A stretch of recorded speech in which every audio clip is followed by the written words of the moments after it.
We're back for part two. We're going to cover the 96-97 season. Keith would have been a freshman at the time, and we're not going to cover the JV because I want to keep these, and this is going to be longer because I'm going to try to cover the whole season at once instead of doing it. So that's the year these guys got me in trouble, though. Look at this here. You know Coach Steinoff. Yeah. Oh, he had it all down, believe me. Well, I'm going to tell you here. I'm going to go through the entire schedule. First of all, we're going to talk about what you guys did over summer, prepare for that, just a short. But he needs to go to spelling school. He put B, basketball, up here at the top. And you know the way he is. He's probably proofread that 10 times before he even printed it out. Sorry, Coach. Basketball. So, Summer before this season, I would say, I don't remember exactly what we did, but I am almost positive we were probably in a summer league somewhere, and I'm sure we went to summer camp. Actually, I know we did because going into my freshman year, I remember we went to a camp up in Fayette. So I'm sure we were at a summer camp somewhere going into that 96-97 season, just getting everybody together. It's more of team bonding, playing together. I mean, I knew going into that season that we were going to be pretty good. It was going to take a little bit for us to, I feel like, really gel, which we did right at the end of the season. We really came together, but I knew we were going to be good. Here's something I forgot to mention to you. You may know this. It was either my 7th or 8th grade year. I had made a bet with a gentleman, Brian Hibbler, up at the Hilltop Lounge, and we wrote it on a napkin. And I said, we will win state in either 97, 98, or 99. It was one of those 3 years, or maybe all 2 or 3, I don't know.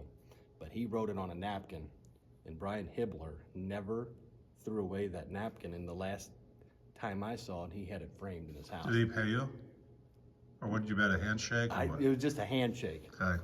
You should have made it like a big wager, like $1 million. Because I was pretty confident that we were going to win. I mean, I just knew we were going to be good. And I knew that there wasn't going to be anybody out there that worked harder than what we did. And obviously, you know, Coach Steinoff, the assistants, I mean, everybody on the team, you know, we knew that we could go a long way that year. Did you have, when you said you went to Fayette, were you guys pretty successful up there? You know, when I went to summer camp and we would play like Jackson and them down at Cape, we could hang with those 4. At that time, they were only at 4A. But that was a bigger school, and we could hang with them. It was like, you know what, can't say we're going to win, but we can hang with these big schools. We're going to be pretty good this year. Was that the feeling when you're up at I'll just say this, Fayette, that was going into our freshman year, and we brought our JV team up there and our varsity team. Our JV team ended up having a better record than our varsity team, and we played the same competition. That was a good indication then that we're, especially when we were young, we're going to be pretty good. Yeah. So, going into that season, you'd been a sophomore along with Tim, and who else was in your class? That would have been Kurt. Kurt was with me. Yeah, Kurt didn't, I don't think he got a lot of playing time on varsity. I think he was mostly JV that year. But then we had, Let me just go through the we had, roster. which I feel, and you're going to disagree because we already talked about this. I feel 97 was maybe our best team. When we had Michael Baines and Chris Dorr, Tony Gumper, Josh Astro, myself, Tim. I'll tell you the guys that made probably the biggest difference on that team.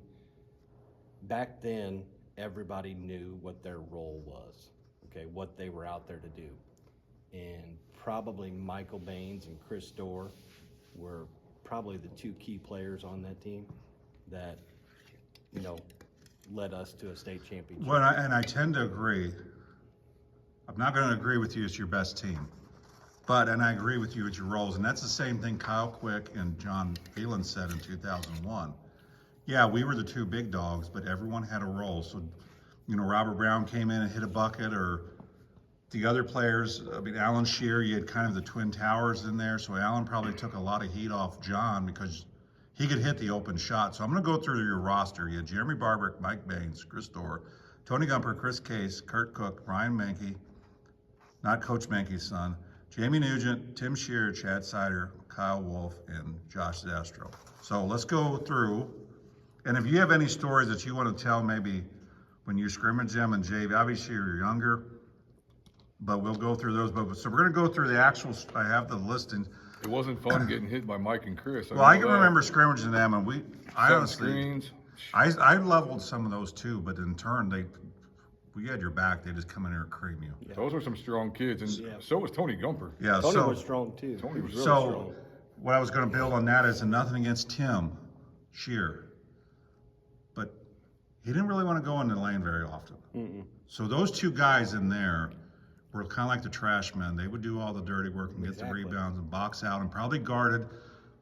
Baines probably guarded the hardest inside threat that you guys faced. So you guys were 4-4 in conference, so conference must have been pretty good. Conference was good. So Conference was really good. Every team in that conference. What we'll do is we'll get to the teams, and because you will remember the good players more than I, because I wasn't. Although I missed a lot of this because I was in the patrol academy starting in January, so I missed a lot of your tail end stuff. So you guys started off, and they don't have them broke down, so maybe you would know. Wellsville was probably your opener, or you played him in Montgomery tournament. I don't know. No, that was opener. Wellsville was our opener. That was at Wellsville. I do remember that. It was my first.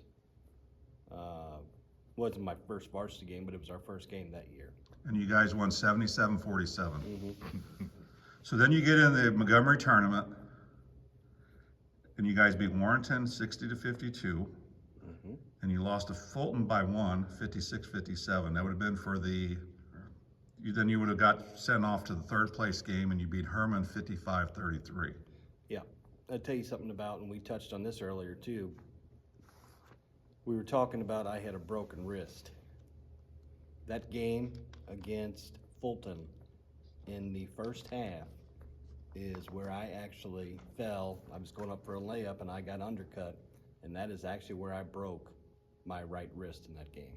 Did that wrist hurt the That entire wrist hurt. year? It hurt the entire year.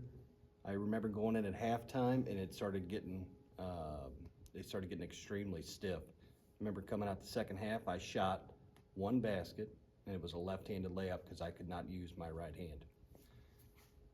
Long story short, went and got an X-ray on it on that Monday or Tuesday, no break. So played the whole year with just kind of my wrist taped up. Had like a band on it or something like that. But yes, it hurt all the way through. Okay. By the end of the year, actually, it started feeling better because it was trying to heal on its own. Yeah. So you guys beat Herman for the third place, and then you played South Callaway, and you won 56-48. You know these games were closer than I remember. There was not, I would say, a lot of bad teams back when we played. Everybody was pretty fundamentally sound. Yeah.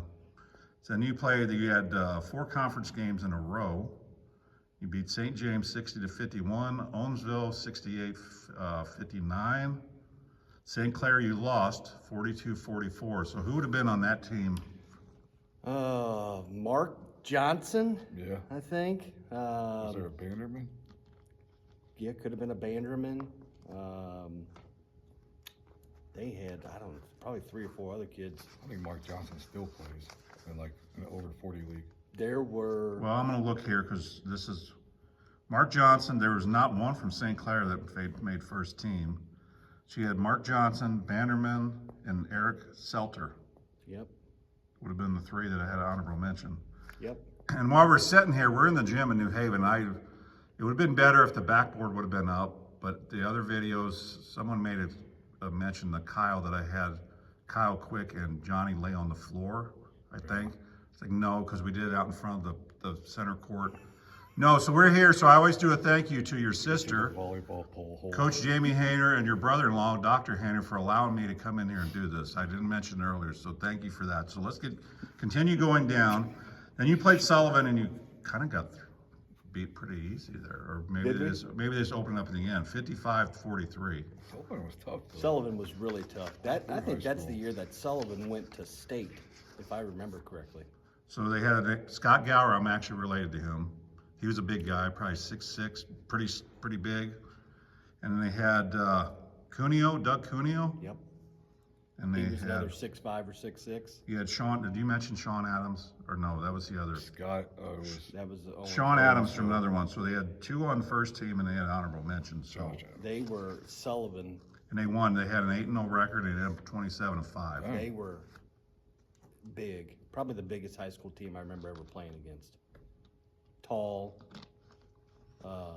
strong, just everything. So then, I assume you played Borgia before the break.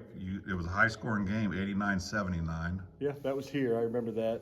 So who did Borgia had at the time? They would have had Adam Meyer, Jim Shellick, Andy Mooseman, which that was the older brother of Alex Mooseman, who used to play at Borgia. Probably Bo Reinberg, Adam Fisher, Stevie King. So they were loaded. They were loaded. Did they go pretty far that year, or is that the year they maybe won? They won state in 98, I'm pretty sure. So it would have been the following year. Yeah, I don't think they won in 97. But yeah, they were really good.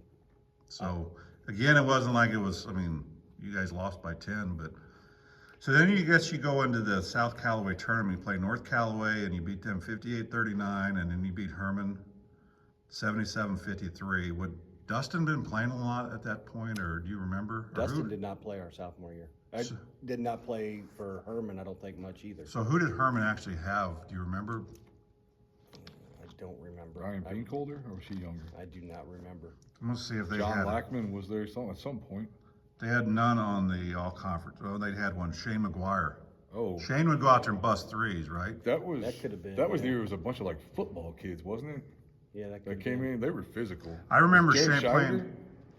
No, he was older. He was out. So when I was a freshman, No. when I was a freshman, and Herman had a really good varsity team my freshman year. Well, they would have had McGuire, and they would have had Was that Andy? 'Cause he was a Andy. good point guard. No, he would have been when I was a freshman. He was not. You'd have there probably then. had the Eric Helt, the one that was killed over, and he would Probably. have been on there, and then Darren Schutt. He was Could have been. he was an animal. I mean, I played against him in Washington YMCA, and he guarded hard. But they had a group of some pretty physical kids. So, and then you would have played Russellville in the championship game. Does that sound correct? is right. And you I guys won remember that. 59-47. You said most of these teams. I mean, a lot of these games are close. So I assume, like you said, all of them are pretty good. Yeah, they all were. So after you guys won the Callaway tournament, you guys played Lynn 62-58. And then you played Chamois. They must have been pretty good. Chamois was good. 53-52. Did Chamois they was- have one of that big, God, what is his name? His brother was pretty good too. Kushel? Was it Kushel maybe played? They might have had There one. was a Kushel, Marty. Gerloff? Yeah. There was somebody that I just remember when you guys played in my district, we were chanting Pee Wee because he looked like Pee Wee Jeremy Herman. McCaig. McCaig was. He was a there. pretty good ball player for being Yeah. kind of the way he's built now. I mean, Yeah, he was. so Yeah, Chamois had a. They had a That team was solid good. team. was Brad Strobel still the coach Brad there? Strobel was the Okay. coach. Then you play Wright City. You won 65-40, and this is where I guess you guys would have been the Herman tournament, I suppose. St. James, you won 64-48, and then you beat Chamois again 66-56, and then you beat Herman 55-43. No, that's a conference game, so maybe you guys played Chamois, Wright City, St. James, Chamois in the Herman tournament, because Herman, the next one is a conference game. Yeah. So you won the Herman tournament against Chamois 66-56. And then you get back in the conference schedule again. You play Herman, won 55-43. And then you beat Union 48-43 in overtime. So do you remember who Union would have had? I don't. I mean, it's been so long ago. I didn't. They would have had. They were good. I mean, they were good though. I remember. What's that? Sardinia or whatever, and then Yeah, maybe you're a right. Sohn. Yep. I played Dustin with, Penn might have played up. Yep. I played with the Sohn boy. His name is Brian, I think. Mm-hmm. Pretty athletic, kind of a slasher type. So There's a Brian Sohn and a Jason Sohn. Sohn would have been their age, I think, or maybe a year older. Yeah. That he played, and then I mean Dustin Penn was there. He was the conference player of the year in '98. Yeah. So yeah, they weren't a bad team. No. And then you guys lost to Pacific 52-63. Pacific was good. I guess instead of me just guessing They had a who's on there. Farrar kid, I remember. His last name was Farrar. Union had Matt Bailey was on the first team. That was the only player. And then Pacific had Josh Ellinson, Yeah. and they had Anthony Fleming, Oh, yes. Oh, yeah. That's right. Greg Farr, Greg Farrar, that's or him. Farrar, yeah. So you had three there. And then you guys play Bourbon. Bourbon's hitter. Sometimes they're good. 74-51. And then you guys lost to Washington 62-63, which you had Tim Brinker. That game Oh, was yes. crazy. That was. And then you had Ryan Atkinson. Yep. And those are only two Washington ones. So was that here or was that? That was at Washington. That was at Washington. Okay. Yeah, Tim Brinker, I remember he a was lob. one kid that could jump out of the gym. And he caught a lob in that game. Yeah. That ball went up, and I thought the ball was going to go, it was an alley-oop. I thought it was going to go over the backboard. I remember him jumping up with one hand and coming down and hammering that ball home. I had never seen anything like that. in a high Did he school dunk on anybody? Or game. was Didn't it- dunk on anybody. No, I remember. It's probably everyone was looking up thinking, hey, it's going to go out of bounds or hit the top of the He backboard. was It a was freak unbelievable. athlete. I remember exactly where I was sitting in that gym watching that, and I just thought, man, this kid is incredible. Did he go somewhere to play? Yeah, he went to Went to New Orleans. Yeah, Really? University of New Orleans. Did he do much down there? that I do not remember. Okay. I think he was in a bad accident. He was at some point. So we get to New Bloomfield. You guys won 60-55, and then Bell 89-76. And I suppose this would be your. And I could look in this book here. Yeah, so New Bloomfield, I do remember that. They were pretty tough that year. And then I remember beating Bell. I remember getting chewed out by Coach Steinhoff after the Bell game. Chewed out the whole team, For what? For giving up 76 points to Bell. So we went right back to the drawing board that Monday and worked on defense, and that's all we did. I mean, that was a fun practice. You probably ran a little too, It was huh? great. It's all we did. I'll never forget that. This is why I like sitting down with you guys because Keith probably didn't dive into some of it, and I truly love what Keith and John did. It was absolutely phenomenal, but they didn't have the time to actually sit down and talk this in length with you guys. So you guys go into the district, I suppose, Prairie Home, which I suppose, where was your district at? They Do you were not remember? very good. New Bloomfield. Is that where you kind of run of you guys getting screwed up there all the time, or somewhat? We got some Yeah, tough it was. games. There were some tough games there. I So- do remember that. Games there. You guys beat them 71-45, and then you played Chamois for the third time, Yep. and you beat them 57-45. Maybe that was you. Maybe you got a bye. Maybe We those did were the have a two. bye. So Okay. Chamois would have been the district championship Yeah. game. And that game was closer than what, That game was close. because Yeah. by that point our JV season was done. So like our crowd was really starting to get ramped up Yeah. for you guys. We didn't. We pulled away, I think, from Chamois kind of right at the end of the game. Yeah. But it was close through. It was back and forth. Let me. Okay. So you guys play Clopton next, and was Clopton down in Borgia like it always is? Yep. And you guys beat them Bad. bad, 32 points, 83-51. I will say this: going through that whole conference season and playing all of those teams and everybody else that we had played prepared us for the. I guess back then it was called 1A. Yeah. 1A quarterfinal section, whatever we had to go through to prepare to play those teams. We were just a lot better. Well, you those probably, all the players you talk about were probably so much better than ones, Oh, majority of the ones much you're going to better. play from there forward. Much better. And you just have a bigger school, and obviously probably more height on some of those teams. You said Sullivan was huge. And so Pilot Grove was next, another easy one. You guys beat them by 34. And I could go in this book with that David Mankin, because I refer to a lot, but there was so much written on these years. I could be going through stories. So, where did you play Pilot Grove? Do you remember? Jeff City High School. Okay. You know what? I may have went to that game actually. That was probably one of the best offensive performances that we've ever had. I know it was one of the best offensive performances that Tim Shear ever had. I don't think he missed a shot in the first half. Really? I mean, everything that he threw up went in. What do you end up with that game? 39? He had a whole bunch of points. 37, 39? Well, Something like go that. ahead and see if you can find that in there, because I'm going to have you guys hold up your state championship photos too in front of the camera. I probably did not go through there because that was the meat of the academy, unless I came home on was that have been Friday, Saturday maybe? I remember going up to Jeff City. Did you guys go there? We went to the next year too. Okay, so that may have been, because I could have scheduled around your guys' games after that. You're Probably kind would have of, been on like a Saturday night. okay. No. Clopton would have been on a Monday. Wednesday? Wednesday. Because there's usually Monday, Wednesday, Saturday, and then you played the Final Four. You had the Yep. whole, It was Monday, Wednesday, Saturday. Then the next game you're getting ready to talk about was Marion County, who we played. That would have been on a Saturday night. And we played that game up in Mexico. I was there at that game, and that game was so, remember how loud it was in that place? It was loud. It was, God, it was almost deafening. It was loud. And I remember, as he looks for the Pilot Grove, Marion County kind of had a redheaded guy that was, Yeah, do they did. you remember his They name? were fiery. I don't remember their names, but they were fiery. How did I get it? It would have been, Here we it would have been that year there. Here we go. See if he talks about the Pilot Grove game or how many points Tim had.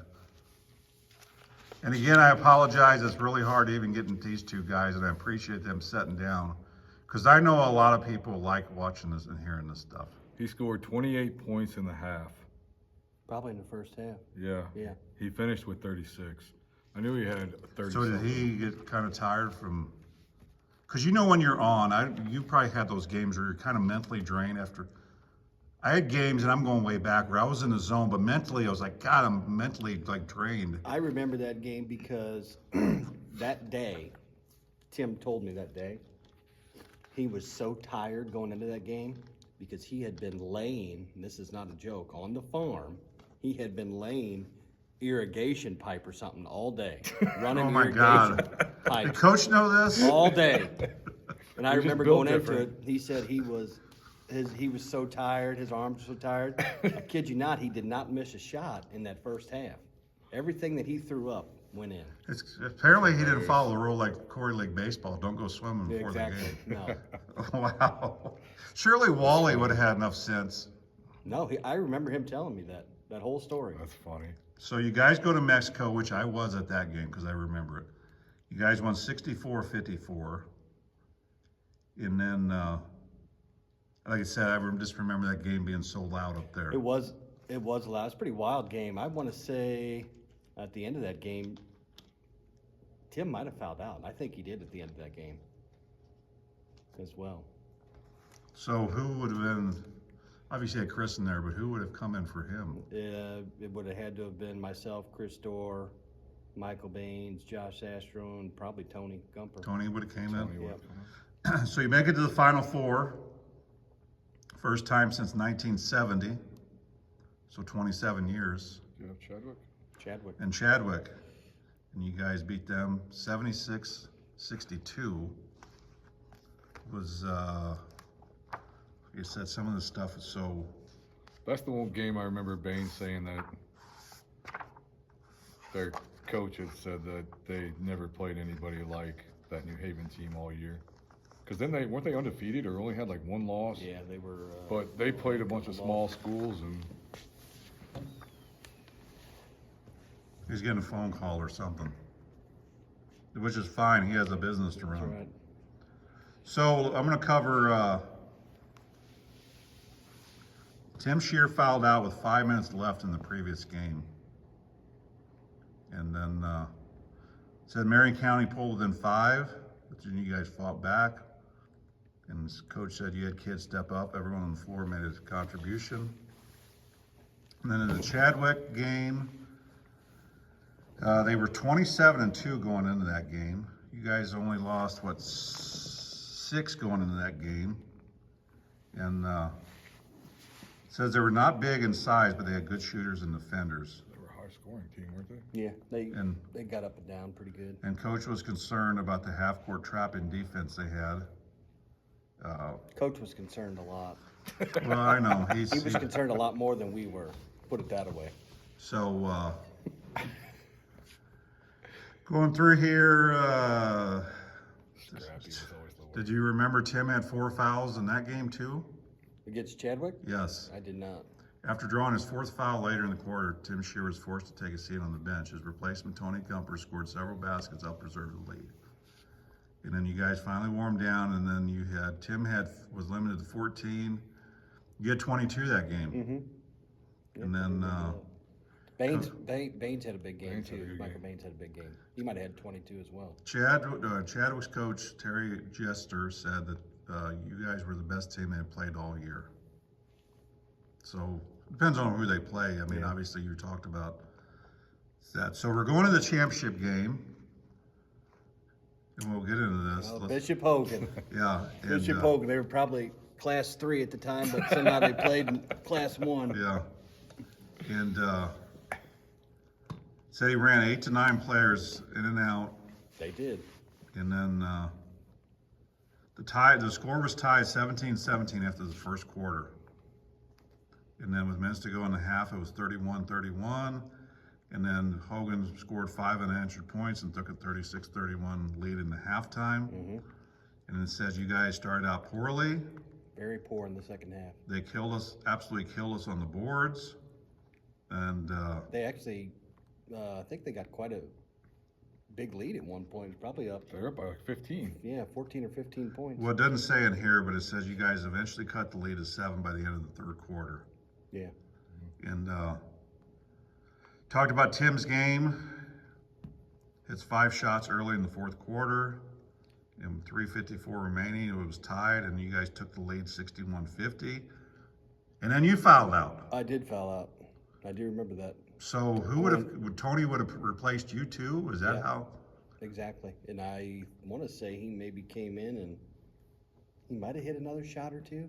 Says that Hogan followed with, after you fouled out with free throws of 63-61. Tim Shear hit a layup to tie the score, and then they called a timeout, and play resumed, and Hogan stalled, run the clock down. And here came the infamous charge. Go Okay, like that. Tim in your video said it was a charge. It looked like to me he was kind of scooting in. It was. Because it's on, if you get on YouTube, it's on there. And you Oh, can yeah. see him kind of scooting in with his hand, am I right, with his hand straight up, kind of leaning into the, Yeah, it was. It was close. Chris Case probably said it best. He said, if the ref called it a charge, it's It a was charge. a charge. Yeah. Exactly. That's all that matters. That's right. so in the overtime, you guys were tied, and in the overtime, Chris Dorr scored 2 early baskets and free throws by Tim Shear and Josh Zastro had the score with a 74-71 win. And Tim was 20 of 28 shooting that game.